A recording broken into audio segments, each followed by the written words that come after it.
Coming up on today's edition of Locked On Eagles, we continue our free agent option series with defensive end and linebacker. Also, the Eagles were close to landing a star receiver through a trade. We'll get into that and more coming up next right here on Locked On Eagles. You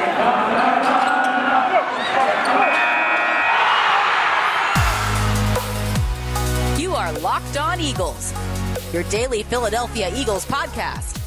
Part of the Locked On Podcast Network, your team every day.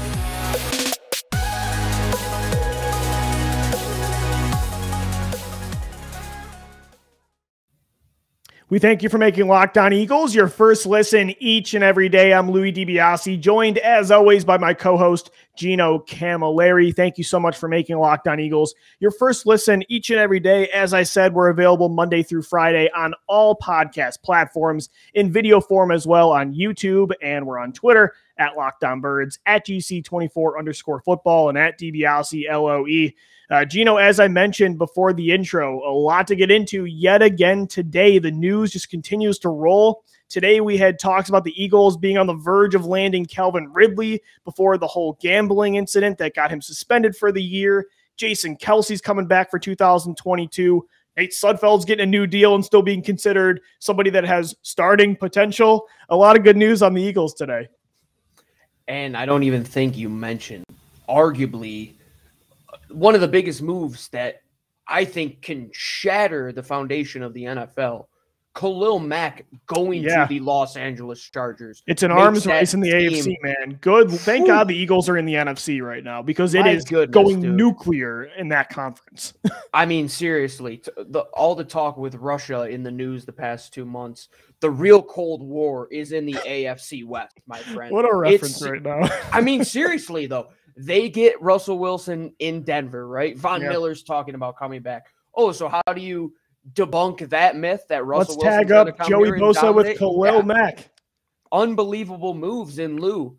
I think this idea of trading for those players when you believe you have a team that can compete is something that the Eagles were looking into with the idea of adding Kelvin Ridley, right? Yeah, teams are going for it. Right there. They think they're only maybe a wide receiver, a defensive end like we're talking about today, and a linebacker or a safety away. And taking a swing at a guy like Kelvin Ridley, that's not the first and only swing they're going to make in this offseason, especially in the trade market.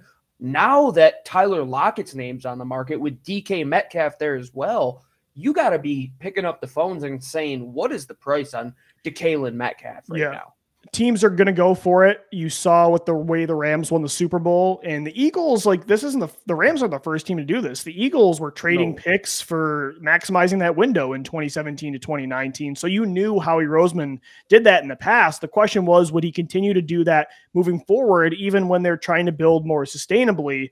Like the Chargers did today and the Broncos did yesterday. And it was great to hear today that although the Eagles were not able to land Kelvin Ridley because of that gambling incident that did get him suspended for all of 2022, before that, the Eagles pretty much had a deal done. And then the Falcons, and this was all according to Jay Glazer. So the Falcons apparently pulled out, and confusingly so for the Eagles. But the Falcons did do the Eagles a favor. They had caught wind of this. They knew he was going to be suspended, so they couldn't make a trade for him. But Gino, again, it kind of sucks like the Russell Wilson offer that we heard, that they didn't land a great player like that, because having Ridley and Quez Watkins and Devontae Smith as a trio would have been awesome. But it does tell us that Howie is still going to be aggressive and not do things down the middle like he said, that he's going to walk the walk the same way that he's talking the talk. And so it's just good to hear between this and the Wilson offer, that I'm pretty confident in what they're trying to do. They're still going to take swings. As you said, this isn't going to be the only swing. Even if they don't trade for a DK Metcalf, this makes me think, hey, they could, throw a big contract at an Allen Robinson, or they're going to go for it. And they know that it doesn't take 4 years to rebuild, and they're already taking big steps. And I think the idea of adding Ridley when he's about to come off of his rookie contract is a key to this whole thing. Because when you look at it, our discussion we had the other day was, are you okay taking on that player's contract with the ability to extend him and pay him beyond that? Mm-hmm. Well, clearly, Lou, they had all intents and purposes of adding Kelvin Ridley and we're going to sign him to an extension. And that's new because they used to very. make trades, but they were for inexpensive, probably older, good players like Malik Jackson or, Timmy Jernigan was on a cheap deal, Jay Ajayi. This was different where, they were going to go for a guy in the middle of his prime that would need a new deal. That shows a little, maybe even more aggression. And I think that's really where you should try to hone in on, right? Because one, you're not letting this guy hit the free agent market because you have 1 year left on that contract. If you bring him in, you're technically setting the market for next year in a sense, right? Now, you don't have any of these deals to worry about. You could have been the first team that adds Ridley before free agency starts. Don't let the market test itself, and you are the market indicator. Now you're going to have to go into the free agent period if you do want to sign Allen Robinson, and you're going to have to buck up. But with that move that they would have had to add Kelvin Ridley, he wasn't going to come cheap. I believe that this Eagles team is willing to add at that position and willing to spend dollars. Well, especially with two guys on rookie contracts, right? Yes, and that's key. They have to spend outside of a position which they do have young depth, but they know, one, they want a veteran, and two, it's not going to come at a cheap cost. And would they add a veteran and draft somebody else? I think that's what they're trying to avoid. I really don't think they want to pick wide receiver in the first round, Lou. I think they want to stay in the trenches. They could focus on the defensive secondary because idealistically, that's how they're team building. If you look at Andy Reid and what he did, he's always going to have a good corner, a good safety, great offensive line, great defensive line, right? Howie Roseman has taken that in. Now you kind of have to fill in the cracks with free agency and trades. They're on their way, Lou. I believe a trade could come before the period opens, or they're going to be right in the mix of it with those guys like Allen Robinson, with those guys like Christian Kirk. They're not scared to make a move in that department, which puts me at ease in a good way. Yeah, me too. Again, the execution hasn't happened yet because, it takes two to tango. But again, the philosophy is there and the attempts are there, and that does feel good. And the Eagles know the advantage. They were about to tango, but they slipped on their way to the dance floor. Right. And they know the advantage of having three stud receivers. Like the Eagles have always, invested a lot in wide receiver. The execution just has not been there with who they've brought in outside of now Smith and Watkins. They're doing a lot better. So, you saw the way the Bengals benefited from three guys and the Bills and the Rams as well, of course, the champions and the Chiefs. And so, they knew, look, if we want to be with the best of them offensively and get back to being a passing offense and help Jalen take that next step, what more to do than bring in Kelvin Ridley, who Gino is one of the best separators in the NFL. So that was really good news to hear today. The Eagles were close to landing him, and there's nothing you can do about him being suspended for an entire year. Gino, before we get into our free agent option series, continuing with pass rusher today and linebacker, the great news of the day too, that Jason Kelce is coming back for 2022. And by the way, what an awesome way to do it by posting a video of him drinking from the keg that Nick Sirianni sent him. I'm sure it was probably just like Busch Light or Bud Light, something like that. But the Eagles' best player, the MVP to me of last year, is back at least for one more year. And you continue to milk Kelce for as long as you can have him out there as one of the best players. And we're going to get into that discussion of how do you replace this guy. But for right now, how he came out and announced that was pure Jason Kelce, pure class. I like what you said. Retire his number before he even retires. Retire it while he's on the field. Rafters. I think his last game at Lincoln Financial Field, they should take that jersey off of his back and throw that right into the Philadelphia Eagles Hall of Fame, Lou. Because this is a guy who you and I on this show for 3 years now have been preparing for life after him. I know. Because that guy, that player, an all-pro player doesn't come around as often as Jason Kelce does. Teams starve and hunger for a good offensive line. Heck, even one that will just keep your quarterback upright for a little bit. But to have a premier center, a premier right tackle, premier left tackle, we've really taken it for granted, and things are going to be different once he's gone. But heck, man, while he's still here, I'm going to enjoy the ride, enjoy the all-22 that he puts out from now until he retires. He's the best offensive line highlight there is. Without a doubt. He, I believe, was 4 to 5 years before his time.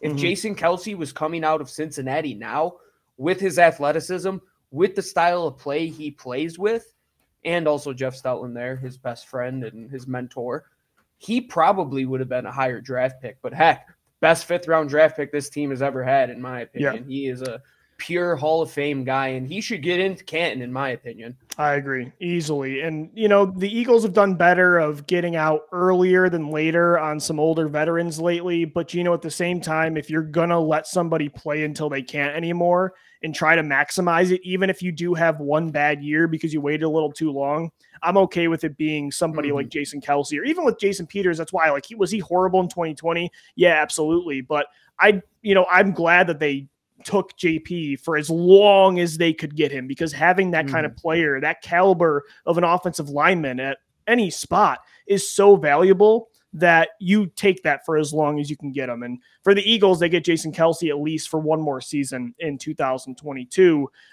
For the other side of the football, though, the Eagles do need reinforcements, especially on the edge when it comes to pass rushers in 2022. So coming up next, as we continue our free agent option series, could the Eagles, the draft is going to be big for this position, but could they spend some money on the edge in tier 1 or more of a, defensive end 3 or 4 rotational piece? What's going to be the strategy for edge? We'll get into that coming up next right here on Locked On Eagles. And guys, today's podcast is brought to you by the official sportsbook of the Locked On Podcast Network. It's BetOnline. It's that time of year again as college basketball's tournament is finally upon us. From the latest odds, contests, and player props, BetOnline.net is the #1 source for all your sports betting needs and info. You can bet as well on draft and free agent props across the NFL. It's not just basketball and football. You also have the NHL. You've got UFC, everything you could possibly need. So make sure you head over to the website today or use your mobile device to get to BetOnline.net and learn more about the trends in action, because BetOnline is where the game starts. All right, Eagles fans, Louis DiBiase and Gino Camilleri joining you on this Thursday edition of Locked On Eagles. We thank you for making Locked On Eagles your first listen each and every day. And make sure you're following as well the Locked On NFL podcast, Locked On experts covering the biggest stories across the league right now that's had a ton of news. Gino, it's becoming kind of the NBA, right on par with all these headlines and trades. It needs the pettiness a little bit more, the drama for sure. But again, Locked On NFL has you covered every Monday through Friday in less than 30 minutes. It's free and available where you get your podcasts. Khalil Mack traded today from the Chicago Bears to the Los Angeles Chargers. They're getting pass rush help, adding to Joey Bosa on the edge. You saw the Rams this year with Von Miller, Aaron Donald, Leonard Floyd. Of course, we talked about having how important 3 receivers is and a top quarterback and a guy like Jason Kelce on the offensive line. But the edge is just as important as all these spots. And while the Eagles have believed in adding to that spot more than most, for the first time in a while, Gino, they need help there. And the edge class this year is extremely deep in the draft, but I think they're going to pay some money too. Even if it's not, a top tier guy like Hassan Riddick, they're going to bring in some bodies for sure. They need more than one edge rusher this year, with only Josh Sweat guaranteed to be in Philadelphia beyond 2022. And who knows what Brandon Graham's going to be in his 30s now, coming off a torn Achilles. And the talk was that they had high interest in Harold Landry. He obviously gets that extension, right? True. I now look at the market and who really fits that Harold Landry mold, in my opinion. Like, who's that guy coming off of his first contract, going into that second contract where he's going to get big money? I don't know if that guy is on the market for the Eagles, Lou. I think it is that second and third tier for this team. I think if they were going to get their guy, it would have been a player like Harold Landry, still young, a speed rusher who has good technique. He could play on second and third pure passing downs, and you can run more run-based fronts on first down with Josh Sweat on the opposite side. I think now linebacker might be the market where you kind of have to focus on more and maybe fill in the pass rush with a little bit of that linebacker. Yeah, I think Sam linebacker might be, in essence, filling 2 roles at once, filling a mix of an edge and a guy who's going to be asked to do multiple things in coverage. No, I agree. And it's going to be interesting because, again, Gino, this class is so deep in the draft, but it's so tough. We've had this conversation before. It's like, well, the draft is after free agency, and there's no guarantee because of how good this class is that they all fall to 15, 16, and 19. There's a scenario where Aiden Hutchinson and Kayvon Thibodeau and even Trayvon Walker go in the top 5. And then you have David Ajabo, you have, George Karlaftis and Jermaine Johnson. And I'm sure it's likely that at least one falls, but there's no guarantee. So you could move up for one. The rumor is right now the Eagles like David Ajabo a lot from John McMullen, and they could reportedly try to make a move up for somebody like that. But, if you were going to make a big swing at somebody like Calvin Ridley, and if you're trying to do that and you're giving up picks, I don't know, you might not be moving up the draft board this year. So you might want to cover yourself and at least sign somebody. And again, it might not be a stud. Like, I really like Hassan Riddick, and I would love that pass rush specialist that's had double-digit sacks now in back-to-back years, a Temple product as well on the edge. I mean, I'm in on that kind of move, or Harold Landry before he, did re-sign in Tennessee. But I think most likely it'll be more they'll sign, because I think what the strategy is going to be is like 2017, right? They brought in Derek Barnett, and then it was a veteran stopgap and a young player to be defensive end 3 and 4, right? So you have Brandon Graham and Josh Sweat, and then your new Long and Barnett, it might be, a George Karlaftis and then an El-Kadim Muhammad from the Colts or a Dante Fowler. That's most likely, to me, the realistic strategy.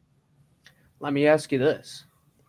How does Jerry Hughes in Philadelphia? Yeah, or Jerry Hughes is like your new Chris Long. I'm for that, definitely. Yeah, that's a great he could idea. do a little bit of that linebacker role for the Sam position that they need.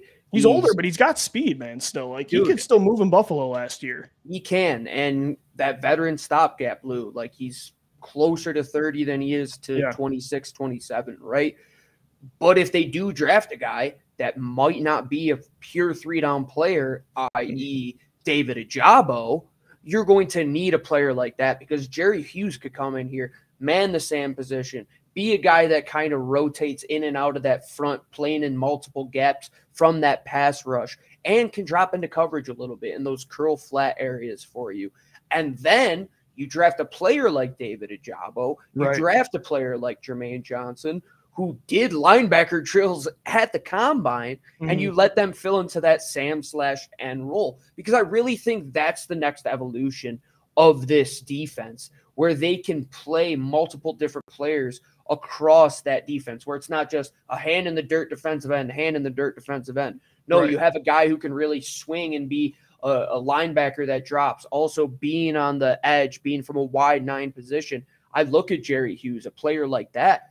That's exactly what he did in Buffalo. And we have to look at this different style of front now with Jonathan Gannon. He was playing with a lot of the guys that were in that old scheme in his scheme this year.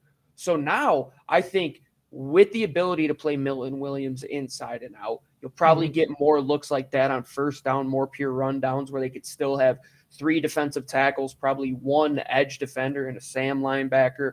Or you're going to see these NASCAR packages where they throw 4 or 5 speed rushers and Josh Sweat. Even Milton Williams will probably be the one guy in the middle because he's so quick. And then you sign a Jerry Hughes or add a David Ajabo or a Hassan Riddick, for example. I think Hassan, if you did pay big money, fills both of those roles. And break down what you would pay a defensive end and a linebacker. Yeah, you're kind of coupling it all into one and getting an average of the 2 to fill 2 positions. Because we know what Howie Roseman preaches. Versatility, versatility, versatility. It's not just going to be a guy like Chris Long who comes and rushes the passer for 1 or 2 down. He's going to be asked to do multiple things in Jonathan Gannon's scheme. I think there's just 2 things I don't want. Please don't re-sign Derek Barnett to be that veteran defensive end 3.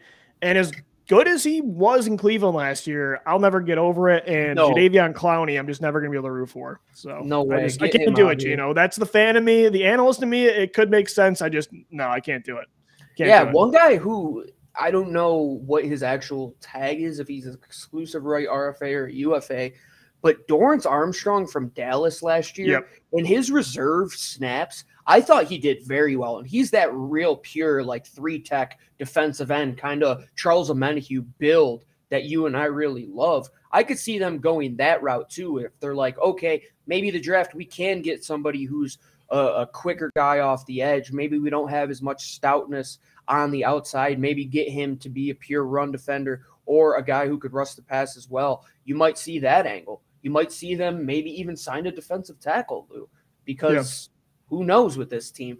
They like to move guys around. You really can't put a pure label on their defensive linemen, in my opinion. Fletcher Cox, he played defensive end. He played interior. He played nose guard. So did Milton Williams. So did Javon Hargrave. So did Josh Sweat. So whoever they sign, I'll tell you this, they're going to be athletic. They're going to be versatile. And they're going to be a person who is consistently pressuring the quarterback. The sacks might not be there, but this team really relies on pressure numbers when they evaluate that position.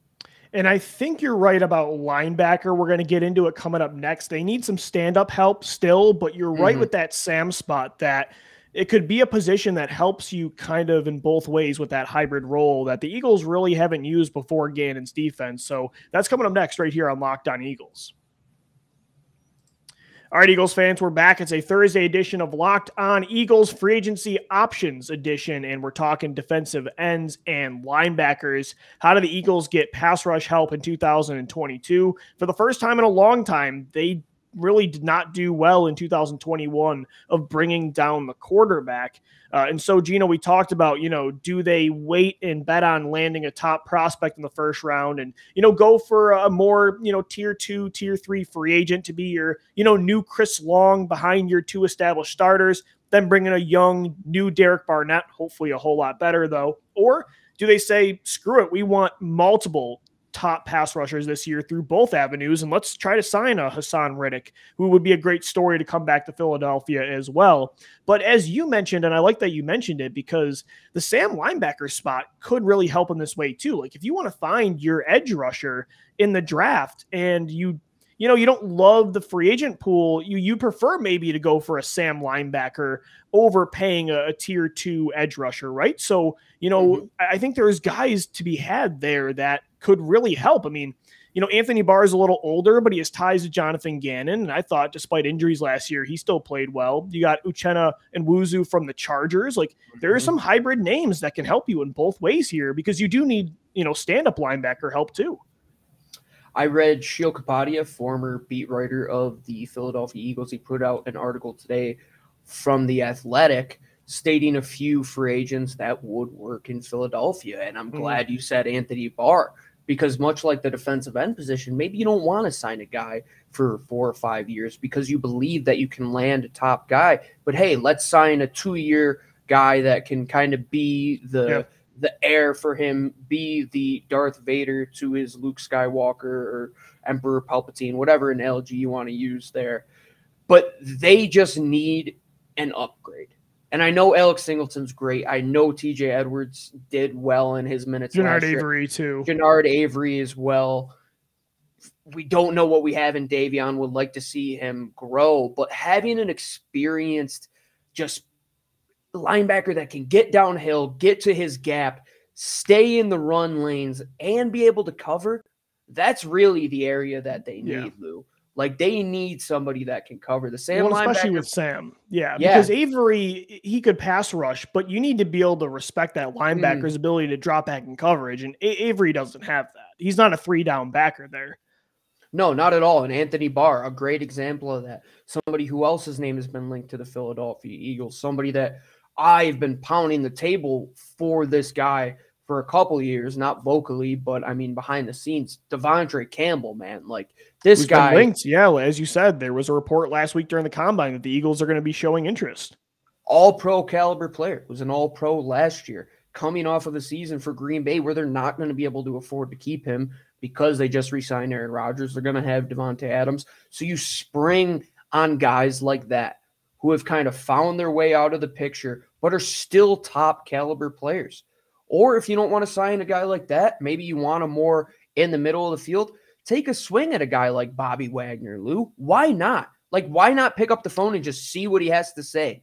Just because for 2 years, I would at least be willing to have that over getting a mix match of Alex Singleton and TJ Edwards and Davion Taylor in and out of the lineup, But I would like to go young if they could get a Hassan Riddick. I'm 100% down for that idea.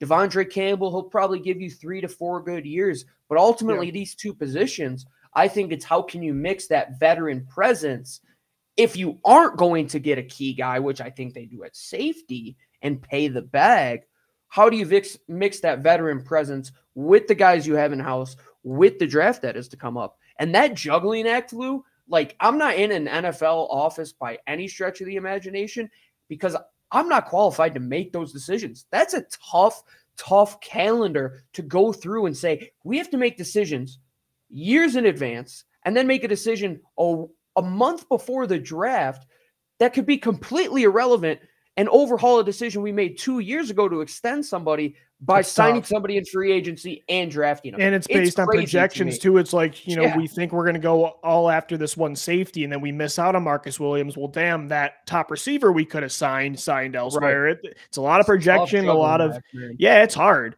Jordan Hicks got released yesterday from the Cardinals because they want to play Isaiah Simmons and Zaven Collins. And I know in Philadelphia, the guy only played 8 games, all 16 in 2016, then 7 in 12. He couldn't stay healthy, but he's played in every game the last 3 years for the Cardinals. He's coming off a career year where he had over 100 tackles. He had 4 sacks. He also had 2 fumble recoveries, a forced fumble. He was a top-tier DVOA linebacker. I don't know. I mean, he'd probably come back to Philadelphia and only play 8 games, but, that's another guy that, maybe the Eagles let go a little too soon, although I understood it at the time, but he's been a good player ever since. And again, the only reason he got cut by the Cardinals is because they just invested back-to-back years, first-round picks at linebacker, and they want Collins and Simmons to grow. So I don't know. I mean, that's an option too. There's names out there. And there's also a reason they want to play Zaven Collins and Isaiah Simmons over Jordan Hicks, because Jordan Hicks isn't the best coverage linebacker, That's which true. bodes to why he has so many tackles in that area, right?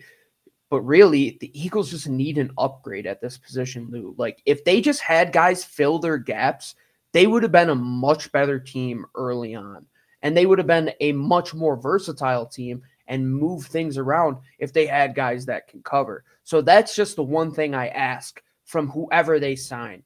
Just let it be a versatile player. I wouldn't mind it to be Jordan Hicks if they have a way to incorporate him into that defense to where he's not just a 2-down guy that's just going to be a run stopper, right? Because we have that player in TJ Edwards. We have a light version of TJ Edwards in Alex Singleton. And we have Davian Taylor, who lays the boom every time he comes downhill. I really want a guy that can cover.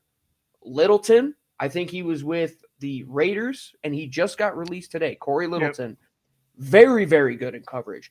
This veteran market is loaded right now, Lou. I think the opposite of what the edge position is the linebacker group, where there's so many veterans that still have good years that the market's going to be priced down, where the edge class, there's so few of them where it's kind of going to get priced up, much like the wide receiver market. I think they could walk away with a starting caliber linebacker at maybe $8 to $10 million a year, in my opinion. Yeah, and I think that's the route they'll take. And like Gino, again, the draft, as much as I would take a first-round linebacker this year, I think the Eagles want to use those high resources at positions they value more, whether that's through trades or prospects taken. I think the only way they do take a linebacker in the first round is if they sit there with all those picks. And Howie Roseman never does that, where they don't tend to sit still. He already tried to give up some, I don't know if it was the 19th overall pick or the second round pick, 51st overall for Calvin Ridley. But imagine they were already if that was trying 51. That would have been a I mean, they were already trying to deal one. So, I'm okay, especially this year, if you have all 3 picks, taking Nakobe Dean or Devin Lloyd. But unless they sit there with all 4 picks, I would imagine more a Devondre Campbell, Anthony Barr type of move is coming at linebacker, and then you bank on Edwards and Taylor taking that next step. It's not like they're not going to invest anything in it, but the first round linebacker pick, I don't know. I don't think it's probably going to happen. I would like to see it happen. I don't know if it's going to happen, but I still want to see what Davian Taylor can bring, right? But I'm not going to... He looked good before he got hurt. He can't stay healthy. He's very similar to Jordan Hicks in that way, where it's like, he's got talent, but can he stay healthy? Yeah, we don't want to let the same old tale beat us twice here, right? I mean, that was the thing with Jordan Hicks. Like, we thought we had the guy, then he just can't stay on the field. Davian Taylor has yet to show if he can be, quote, the guy. They have a collection of guys that play meaningful minutes. But now in this NFL, Lou, something that you and I have gone back on, linebackers really do matter, man. Like, they have to be able to do so many things. You look at the young guys that have been drafted the last couple of years. You look at Patrick Queen. You look at Devin White. You look at the importance of these players to their defense, to open up the field, to be versatile. Offenses want guys that can play wide receiver, line up in the backfield, can line up at tight end at times, can line up all the way to the sidelines. You have to have a player like that at the linebacker position, at safety, at corner. Even defensive ends are asked to do a ton of stuff in this NFL. But linebacker might be the one position where you have to do so many things on the field, and you arguably have to be the most athletic, the quickest, and the baddest dude on the field. And the Eagles are still looking for that guy like a Jeremiah Trotter that you say, yeah, I don't want to go over the middle anymore. Mm-hmm. I'm waiting for the day where I want to buy a linebacker jersey here in Philadelphia, Lou, because growing up, that's what it was, man. The days of that big boy unit that they had back there, Jeremiah Trotter throwing the sledgehammer down, you didn't come across the middle in Philly. And I'm a little younger. That way again. I've grown up in no linebacker territory with the Eagles. It was talking myself into Casey Matthews and Brian Roll, Jamar Chaney, Keenan Clayton. Then it was Kiko. We got to get you one, brother. They also need something for you, Gino, and that is safety. Tomorrow on Locked On Eagles, we will get into free agent safety options as well as cornerbacks. So make sure you subscribe to Locked On Eagles. Dossier on all the safeties. We're going to get Gino a safety this offseason. We're going to talk about it tomorrow. We're posting shows Monday through Friday on all podcast platforms, video form as well on YouTube, and we're on Twitter. Hit us up at Locked On Birds, at DiBiase LOE, and at GC24_football. Thank you for making Locked On Eagles your first listen each and every day. Now make sure your second listen is the Locked On NFL Draft podcast with Ryan Tracy and former NFL cornerback Eric Crocker, bringing the NFL Draft to life every day with insight and analysis on college football prospects and NFL front offices. It's free and available wherever you get your shows. For Gino Camilleri, I'm Lou DiBiase signing off as always. Thank you for downloading. Thank you for listening and watching. And let's go Birds. Fly, Eagles, fly.